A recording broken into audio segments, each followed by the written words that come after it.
Hey, Hound Dogs, I'm David Hankins. And I'm Paul Hankins. And welcome to On the Air with Power Squared. Look behind the scenes at what we hope will be everyone's favorite comic book, Power Squared. That's right. This week it's just us. We have no guest. Last week we had Rachel Wells on, who is our artist, talking about issue number 16. And we thought it was a good opportunity to grab her early in the process and talk about the process that she takes of taking our script and making it into a comic book. Right. So that's why we kind of maybe jumped the gun a little, because we haven't really talked about issue 16. No, we haven't. So we thought we'd take this opportunity, and you could listen to this one before you listen to Rachel's, or and then get the whole process going. So issue 16. Right.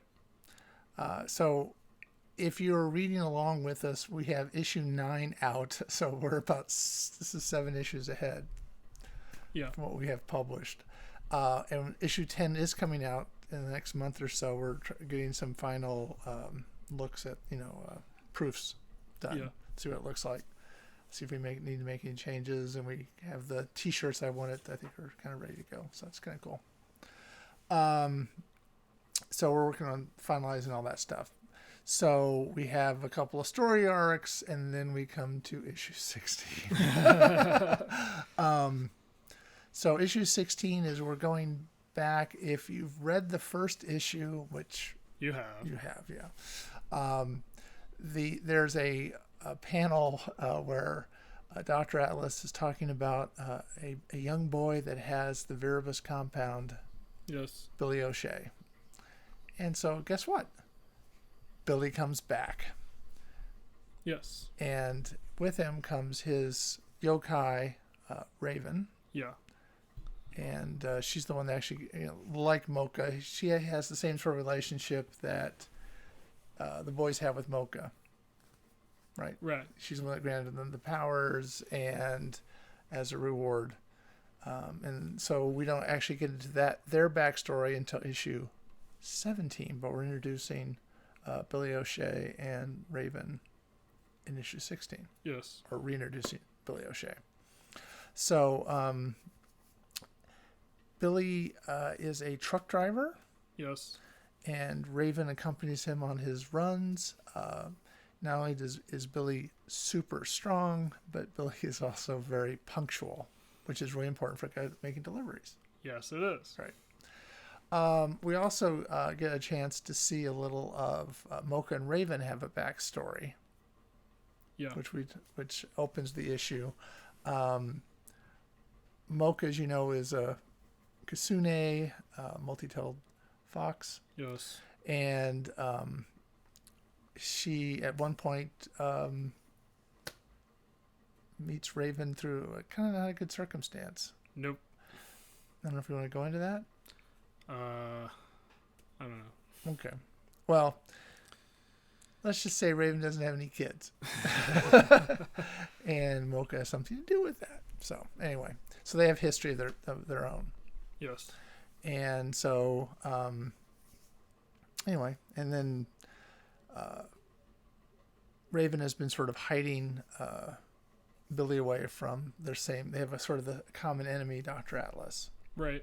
Who is been after Billy for years, and has been trying to tap into him like he's trying to tap into the boy's power. Yeah. Right. So. And Raven is a Yatagarasu. Glad you said it. It's a 3-legged crow. Right. Do they have any sort of picker powers? I don't put you on the spot. I don't remember off the top of my head. It's okay. Something I should know, but it's fine. I know that with Mocha that she had certain powers, like she could take a human form. And all that. I assume all yokai take a human form. Well, that's what we're doing. Okay. So in our book, yes, they can all take human powers. I want to say normally no, but hey, write your own. That's what I said. So yeah, I'm sort of, it's kind of exciting. This is something that we worked on back in 2014. Yes.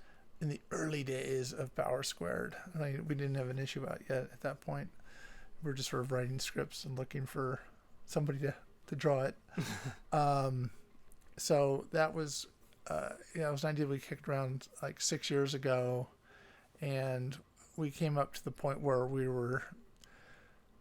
when Rachel was finishing issue 15, right, how they met, that we thought, we better get something for her to do next. Yeah. So we dusted Mocha and Raven off and made that issue, and it's going to be a three issue arc.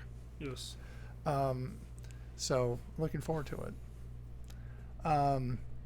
Anything in particular you want to talk about with? Well, with this story, it's obviously changed a bit since 2014. Yes. For one thing, the continuity changed a bit. Mm-hmm. From when we initially conceived the story. So in the rewriting process, we had to work, if I remember correctly, we had to change that to fit the new continuity. Right. Yes. There were a lot of changes that the story had taken over the 15 issues leading up to it. Yeah. And so, we had to make some changes to make it all kind of work with this, as you say, the current continuity. And if I remember correctly, with the original, with the earlier draft of that, it wasn't actually broken up into issues. No, it was one giant thing. So it had to be. That's kind of the fun part, is taking the story and then going, okay, how's this going to break out, panel and page? Yeah. And obviously, as we have found, I miscalculated one of the panels. So skipped over like panel 3 or something. Like, how come this is shorter? So that does happen.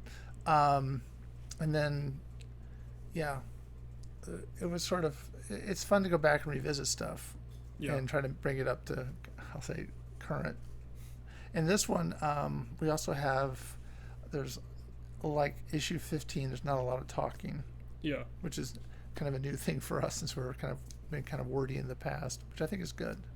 And we're trying to follow the guidelines, if you want to go over that again. Alan Moore. Yeah. It was like no more than 25. What he was doing based on his time at DC, and he's stuck with that, was no more than 25 words in a balloon, and then no more than 35 words in a panel. Right. And so I think we adhere to that. Yeah. So I think that kind of helps. It's a little more action oriented, or stuff happens more than people talking. Yeah, we don't get bogged down with dialogue like, I don't know, One Piece. yeah, and we don't go through the long explanation. I'm doing this now. Yeah. I was like early JoJo. There was like a constant narrator for everything going on. Yeah.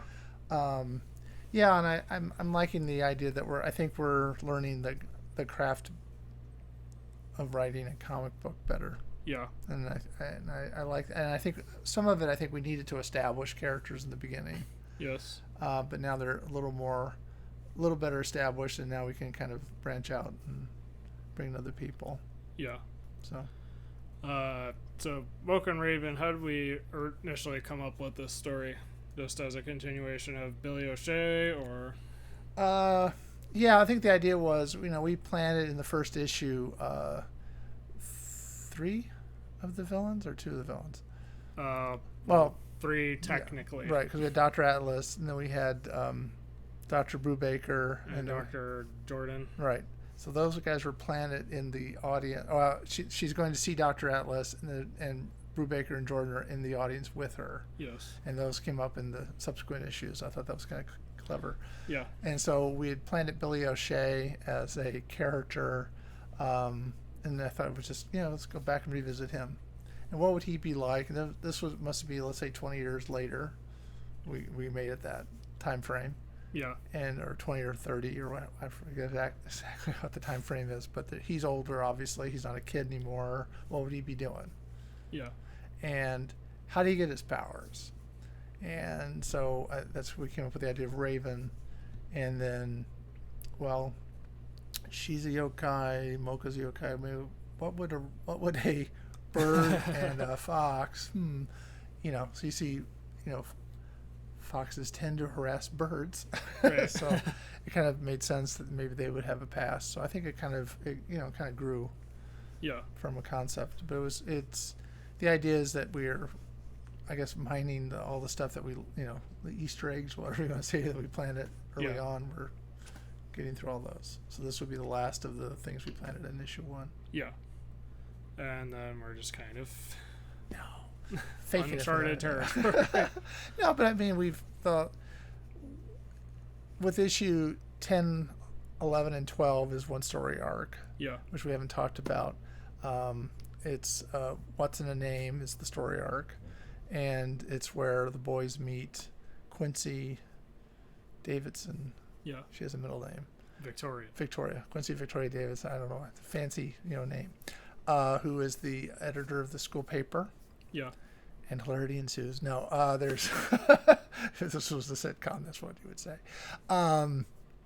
But they have a sort of run-in with her that continues into 13 and 14, which is the imposter, where we add another character. Yeah. Pedro. And those 2 story arcs culminate in issue 14.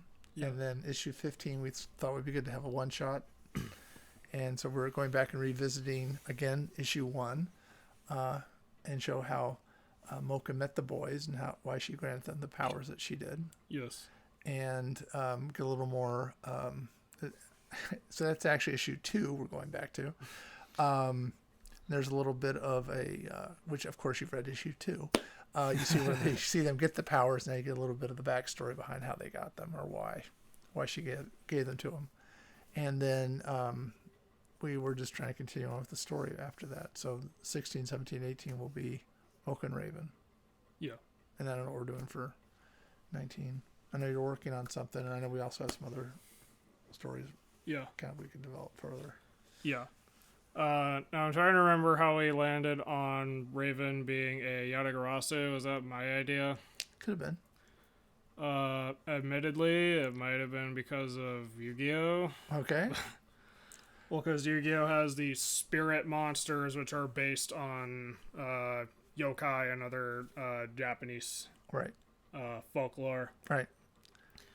And Yatagarasu is an interesting concept, and I guess I thought that would be interesting to implement. And Raven is really kind of on the nose as far as a name for a black bird. Yeah. But, yeah, and so, and I think we're also lucky that I think Rachel is kind of into that too. Yeah. And so, and I'm going to guess Julia is as well. But it helps because she's familiar with those concepts. So when she's actually drawing the characters, it's not like, what 3-legged, so that helps, I think, too. Yeah. And it's also part of, we're trying to have a book that is kind of a blend of superhero, yokai, and sort of I like to say new adult. Yeah. So the boys are kind of these introverts. They suddenly find that they're suddenly have these powers, and they're trying to kind of go through the minefield of college. Yeah. Making friends. They obviously didn't have a good high school experience. They're trying to start over, make new friends, meet girls, hopefully, and now boom, we got these powers on top of that. Yeah. And then I like the idea that we wanted to have sort of a kind of a Western anime look. Yeah. And what better way to have an anime look than have yokai? Yeah. Yeah. So it works out that way. All right. Anything else you want to talk about with? Just so you know, it's right here, issue 60, the script. Yes. Trying to think. I guess there isn't really much else to, Okay. at least not off the top of my head. All right. So next week we're hoping to actually have a guest. Yes. We were hoping to have him this week, but and this is somebody that has actually read the issues, and so we were talking about the process of, writing, drawing, coloring, lettering, and then it's reading. Yeah. And instead of us telling you how great it is, we thought we'd bribe somebody else to come on the show and tell you how great it is. So that's hopefully next week. Yeah. So until then, I'm David Hankins. I'm Paul Hankins. And this has been On the Air with Power Squared.